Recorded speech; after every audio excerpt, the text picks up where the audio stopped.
So, we've mentioned a couple of contemporary and living bold women in Black history.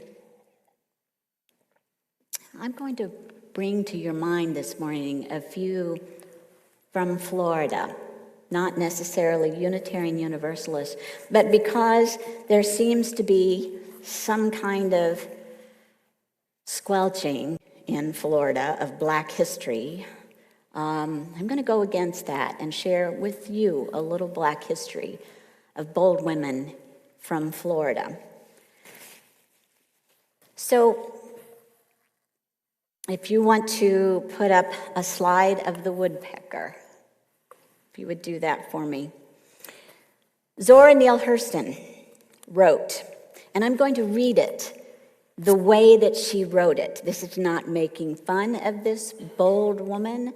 This is articulating in the way that she wrote it from the African tradition. We all know Grimm's fairy tales. We all know European folk tales. But do we know folk tales from Africa? Zora Neale Hurston said she wanted to bring this forward for all of us, and she used these words. Well, you know, when the flood was, and they had two of everything in the ark, well, old Nora didn't take on no trees.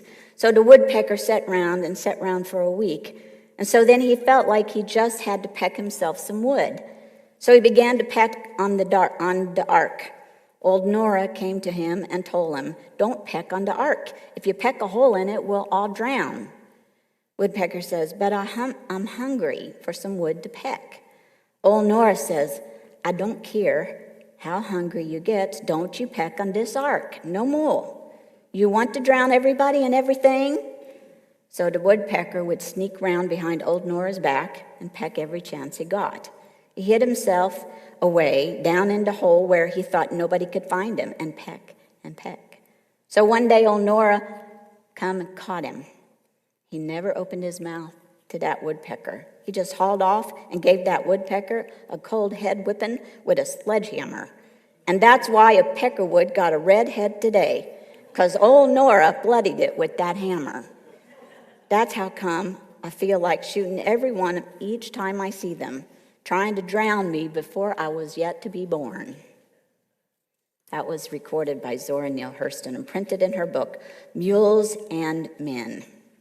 Copyright 1935. Again, folk tales. Have you heard this? Did you ever hear this folk tale? Some have, especially if you were in education, but most of us were raised on European folk tales. Many thanks to Zora Neale Hurston, numerous tales from African American communities and those from Haiti and Jamaica have been recorded. Zora was raised in Eatonville, Florida, just up the road from us. In 1886, Eatonville was the first self-governed all-black city in the United States. Even though Zora moved around in childhood after the death of her mother in 1904, including time spent in a boarding school in Jacksonville, Florida, she always called Eatonville her hometown.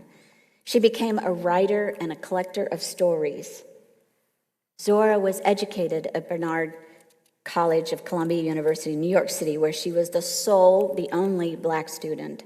She conducted research in anthropology and ethnography, the scientific study of the customs of individual peoples and cultures, and compiled research with others, such as Ruth Benedict and fellow anthropology student Margaret Mead.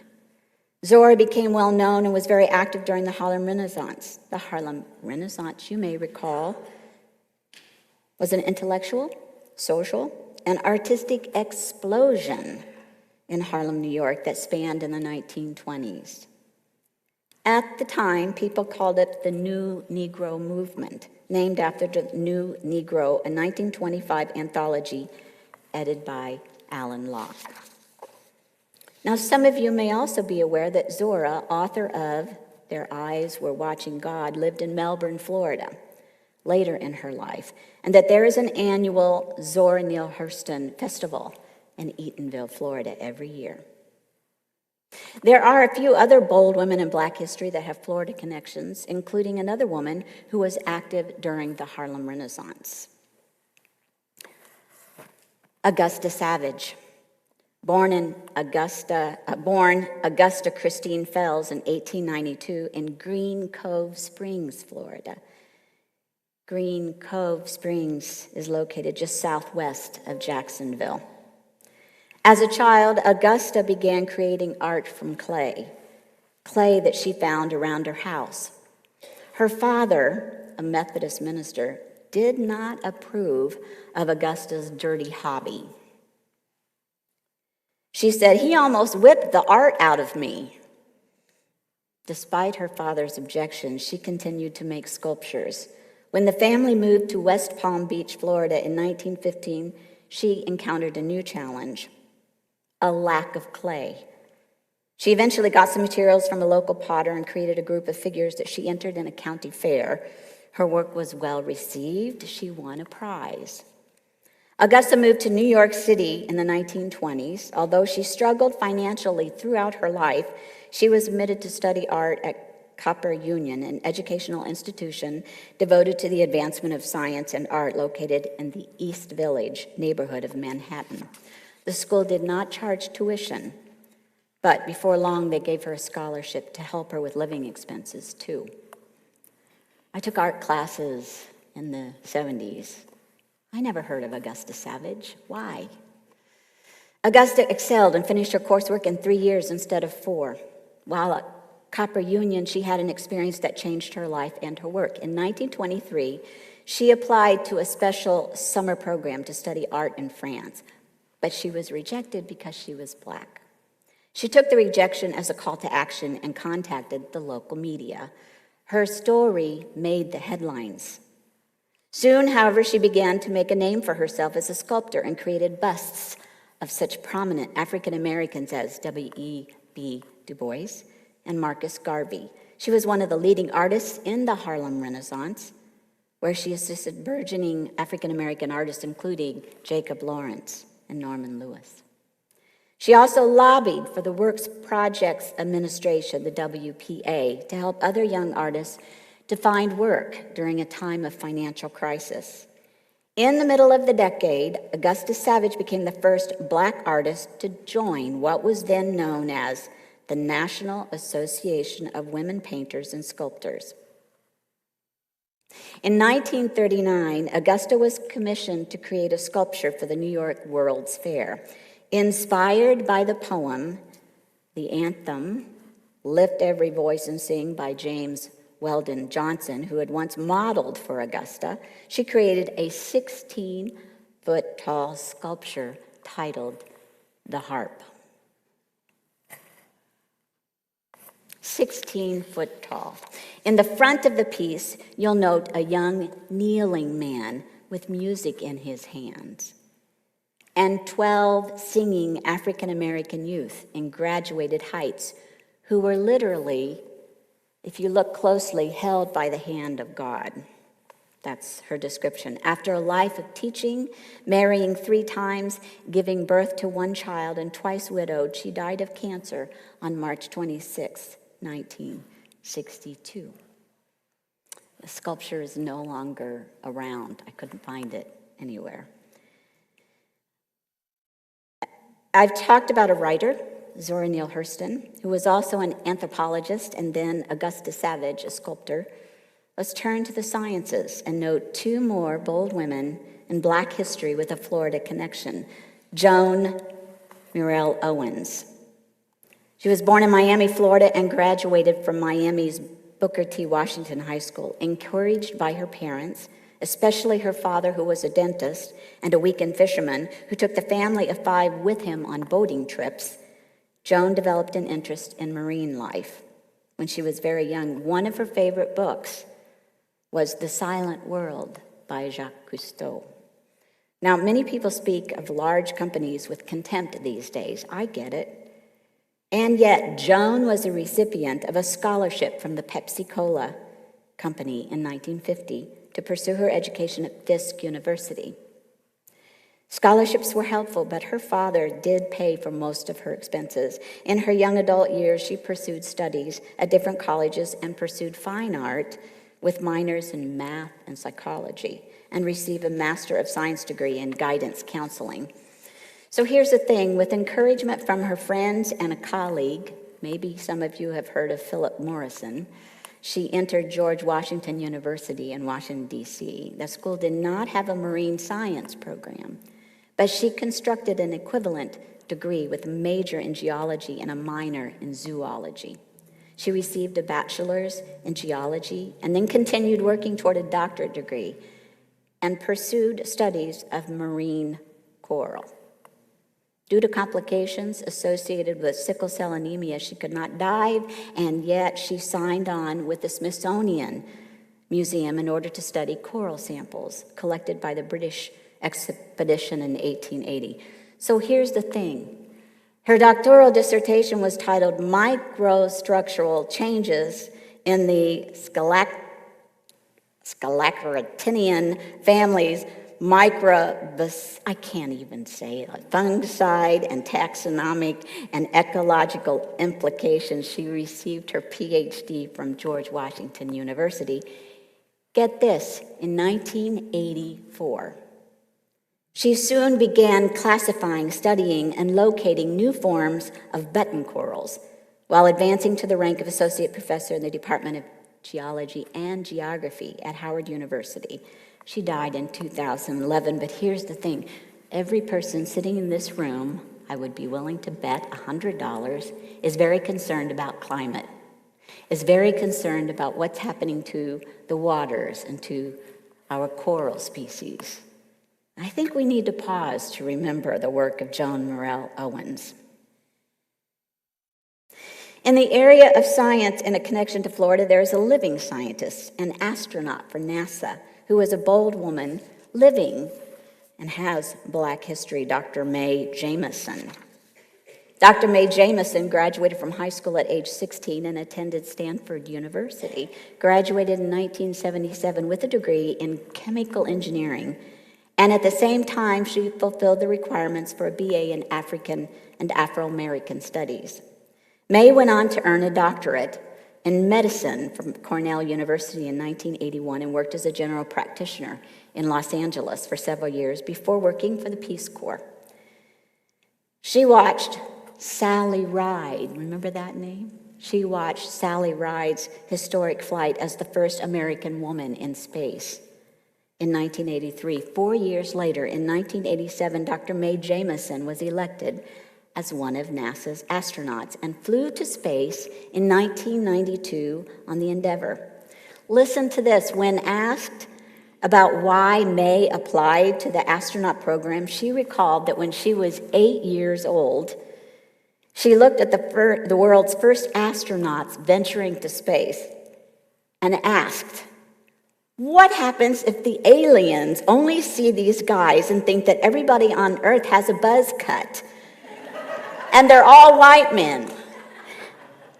I love this. And she's so honest. This is a good point, right?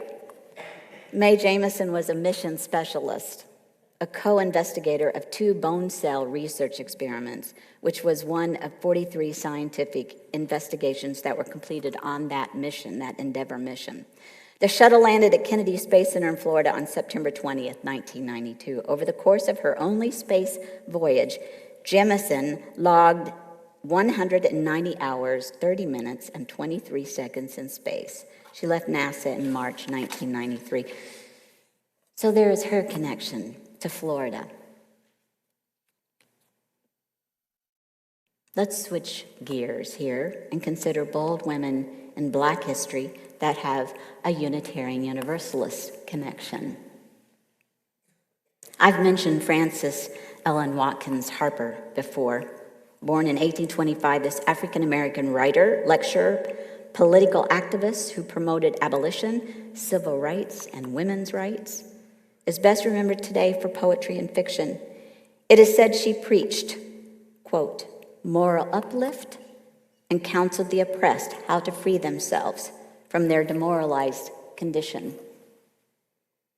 For Frances, the challenges were numerous. She was born in Baltimore, Maryland, to free parents in 1825. Her mother died in 1828, and Frances was sent to live with her uncle.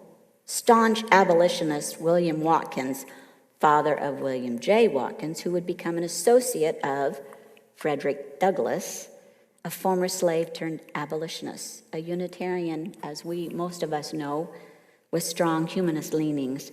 In 1850, when Frances Ellen turned 25, the fugitive slave law went into effect. In Maryland, conditions for free blacks deteriorated substantially, so the Watkins family fled to Ohio.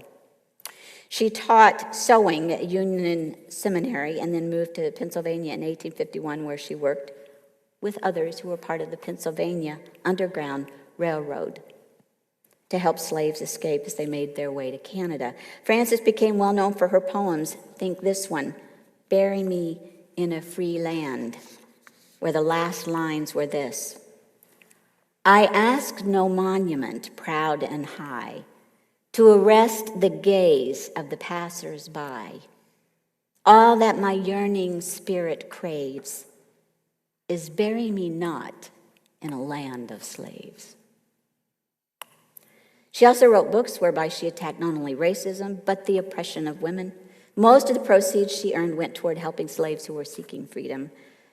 Frances was a friend of Mary Brown, perhaps from your, oh my goodness, I hope this history isn't lost, from your history of John Brown, who led the unsuccessful uprising at Harper's Ferry in 1859. Frances offered emotional support to Mary as she suffered during her husband's trial and subsequent execution.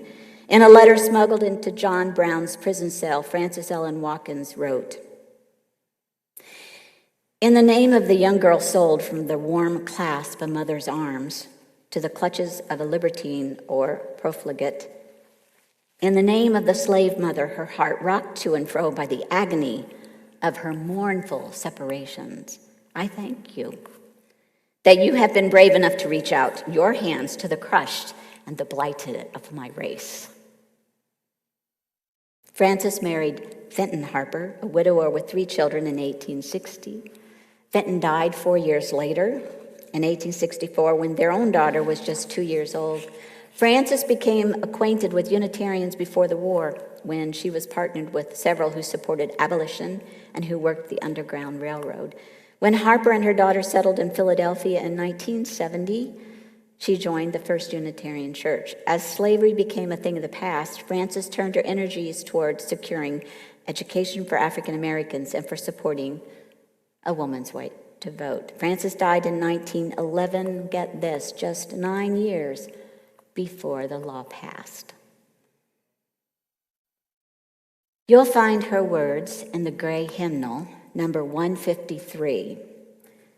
I woke up this morning with my mind stayed on freedom. I think all of us could benefit from a mantra, don't you? A way to focus thoughts. I'm here to tell you, I speak with more than a handful of folks each week who appear to wake up every day with a negative mindset. We're going to hell. This is not a common statement I've heard. No, we'll continue to have hope. We'll continue to work for hope. We'll continue to work against oppression. Too many of us wake up with negativity. Let's consider the life of a bold woman in Black history and refocus our thoughts.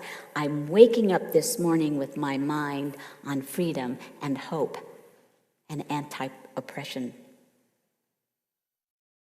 So there are helpful hints for how to remain steady in this justice-making work.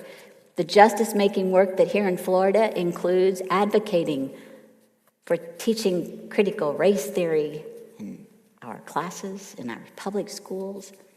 We're waking up to fight against banning books that you and I read growing up and know how much they enriched our lives and continue to enrich our lives. So, Unitarian Universalist Chris Krass said, focus your attention on momentum for justice and decentralize the roadblocks and the jerks. There are millions of people in motion for Black liberation in this moment, and courageous Black feminist leadership is front and center, such as Black Lives Matter, Alicia Garza, Patrice Cullors, and Opal Tometi, and the vision, strategy, inspiration, and guidance of the leaderful Black Lives Movement, Black Lives Matter movement, You see the banner. It makes a difference. That's where our attention should be, rather than on the right-wing jerks, militantly post-racist trolls. Yes, I'm using name-calling, and I'm sorry. But I have to get that out so I can continue to march and work for free education. Let's avoid arguing with the people in our life who are trying to suck the hope, who are trying to grab our attention and give us a feeling that the world we're dreaming about won't ever come about. Sometimes the fight for hope is an act of going against what is tradition for our current culture. Ask yourself, am I letting jerks who want to maintain supremacy systems occupy my heart and mind? Which we are also socialized to do, socialized to undermine our efforts to get free. Or, Chris Crass wrote, I think there's another. Is there another? Yeah. Are you choosing to open your heart, soul, and mind to the leaders who give us energy, who give us hope, who connect us to ancestral liberation movements and movement of liberation and humanity-loving people today? So finally, let's acknowledge that for every Black, bold woman in Black history mentioned today, we must acknowledge there are countless others whose names were not spoken. Who influenced you when you were growing up? What bold woman in Black history gave you hope? I'm going to pause here for a moment and ask you to say those names aloud. Maybe they have been front and center this morning, maybe not. Maybe they're a grandparent, maybe they're a friend, maybe they're a Unitarian Universalist today. Let's pause and please speak aloud the name of a woman, bold woman in Black history who made a difference.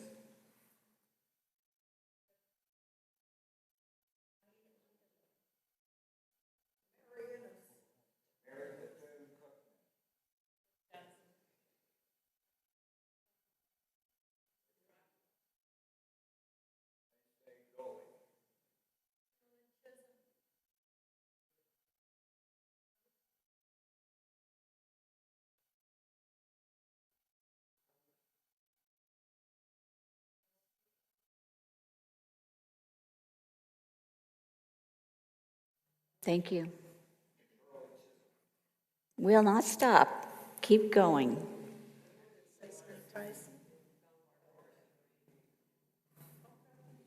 You at home, speak it aloud in your room.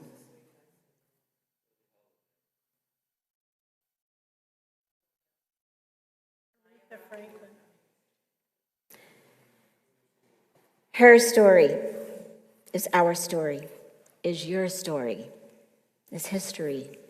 Let's endeavor to make positive change for a better future and not forget those who are walking with us or who have come before us. May it be so. May it be so.